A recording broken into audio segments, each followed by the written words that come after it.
Lâu mẹ điểm với nhanh quick. Em dừng ở bên này nhé. Em tắt với mình. Anh sao?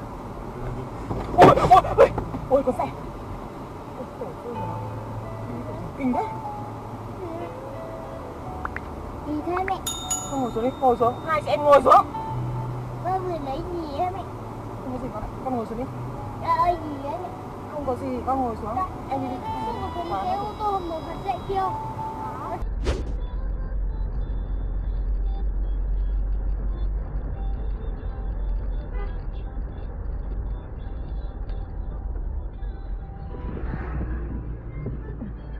Đây, đi kinh nha ông ơi.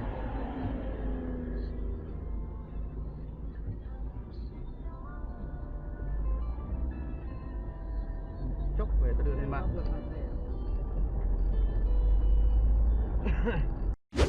Dần mà thương,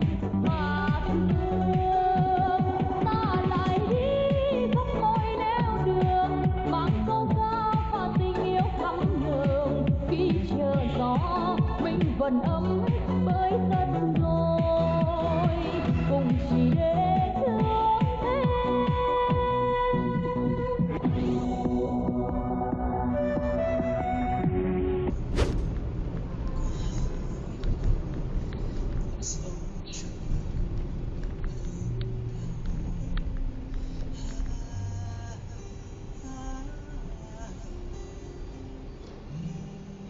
Ui.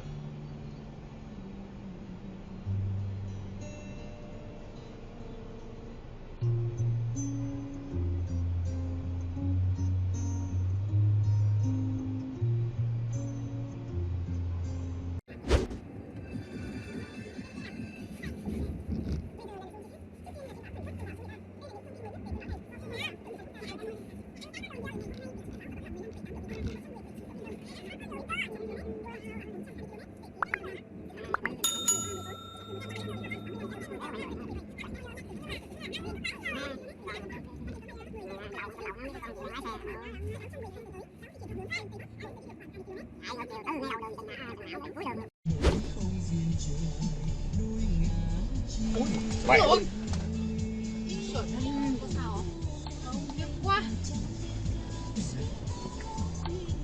Ôi giời. Khiếp.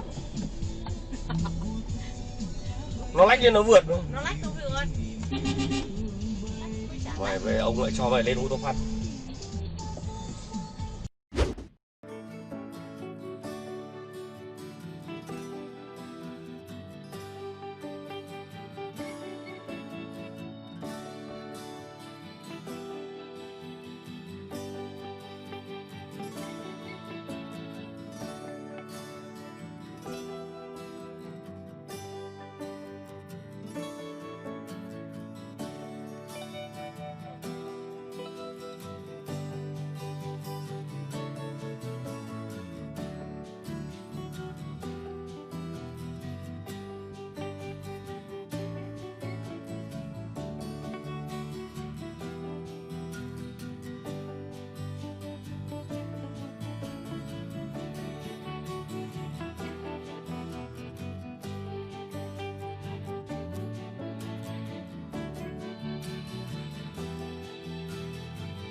Chơi rồi, nó không đầu như thế. Các cụ ngày xưa cũng chả phải các cụ đâu, tôi nhớ là các thế hệ trước tôi thì hay dọa tôi là ngồi lấy vợ để đeo gông vào cổ. Thế sau khi lấy vợ thì bạn cảm thấy là có đúng thế không bạn? Ơi. Vãi. Ui. Đang buồn hơn. Còn động đất. Đúng. Bây giờ cái môi trường ở trong quân đội đấy để nó khắc khe kỷ luật rồi nói chung là nó rất là bài bản giờ dắt cái gì ra cái đấy, và chính cái đó nó làm rất là hay, làm cho con người của mình nó cũng tập thành nề nếp, trở thành thói quen, và làm cái gì dứt điểm việc đó anh đó là